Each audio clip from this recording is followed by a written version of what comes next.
There is no equivalent between a state that dispatches terrorists and a state that repels them. There is no equivalence between a state from which attacks are conducted and a state that is exercising its right of self-defense. We never needed persuading to stop. If there was any pressure from American President Trump, that pressure would have only been on Pakistan. It would only have been on General Munir. Donald Trump brought Pakistan Army chief and said that it was a great honor meeting him. How do you feel? Look, I have not seen the outcome after the meeting. I understood that apparently, according to the White House, this general had said that the president should get the Nobel Peace Prize and so on. And he was rewarded with a lunch. I'm very pleased that I hope the food was good and that he has also got some food for thought in the process. I would hope that in these interactions with the Americans, that they would also remind Pakistan of the great importance of not supporting terrorism, of not providing a safe haven to terrorists, of not enabling, guiding, training, arming, financing, equipping, and dispatching terrorists to our country from their soil. This is something which some of the American senators and congressmen who met the Pakistani delegation that was there at the same time that my delegation was there did do. They did tell Pakistan all of this. And it is our hope that everyone in the US government will do this. They could not have forgotten the episode of Osama bin Laden so quickly. Osama bin Laden killed over 2,000 people in the 9/11 attacks. And he did so on American soil. He destroyed 2 iconic American buildings. Large numbers of American citizens and those of many other nationalities lost their lives. So in those circumstances, Pakistan's culpability in hiding this man until he was finally found in an army, in a safe house near an army camp in a cantonment city, that is something that could not be that easily forgotten and forgiven by the Americans. So I hope that while the general was being wined and dined or lunched and munched, I don't know, at the same time that he would have got these firm messages because that would also be in America's interest. Sir, your delegation met the Vice President, but yeah. you have the General now meeting the President himself. So there is allegation from the Congress that our diplomatic relations or our foreign relations are not that good. That's why it has come to such a situation. How do you see this? No, I mean, there's absolutely no doubt that our Prime Minister had already met the President first.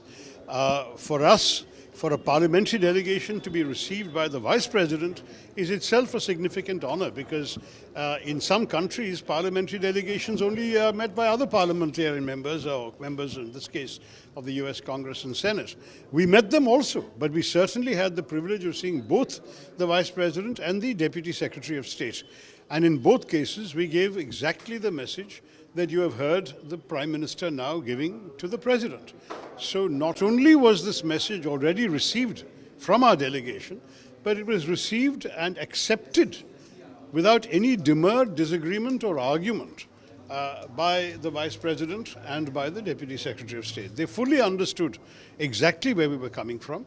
You know, the question about mediation is something that I have answered to all of you in the past. Mediation implies equivalence, and there is no equivalence between terrorists and their victims. There is no equivalent between a state that dispatches terrorists and a state that repels them. There is no equivalence between a state from which attacks are conducted and a state that is exercising its right of self-defense. And where there is no equivalence, there can be no mediation. The question is academic. Furthermore, in the case of Operation Sindoor, from day one, India had made it very clear that this was a strike of retribution against terrorists. At no stage did India ever imply it was the opening salvo of a protracted war. On the contrary, we made it clear that if Pakistan chose to respond, only then would we further respond. If Pakistan stopped, we would stop. This message was given not just to Pakistan, but to the world.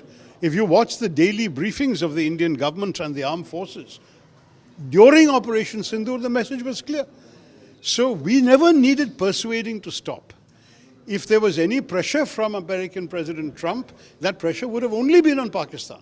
It would only have been on General Munir. So maybe that's why he needs to thank. It's not on us. And I think that is something that we must all understand. We welcome any pressure the Americans may have put on Pakistan, but we did not ask for it. We did not request anyone's mediation.